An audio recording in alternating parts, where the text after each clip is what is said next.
Çarpacaksın ya burada. Bir tuvalete de ediyoruz öyle.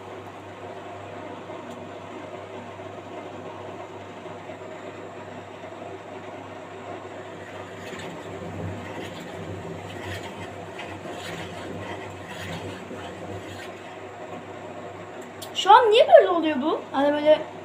Arkadaşlar gördünüz mü? Oğlum çok feci oldu. Burada korku elim titredi. Şu an yere bir şeyler de döküldü arkadaşlar. Ne döküldü ya arkaya? Ha böyle şey falan geldi sildiğiniz ama.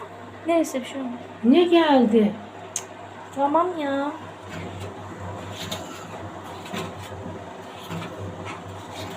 Aman ha. Şu an korkudan ellerim titriyor yani böyle getirirken ellerim titredi. Biraz uzaklaşın iyi olur yani çünkü zıplayabilir.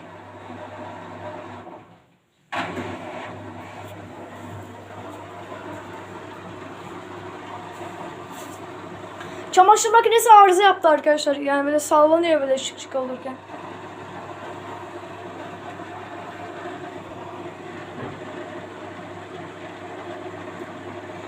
Sizin de mi çamaşır makinesi böyle yapıyor? Yorumlara yazın.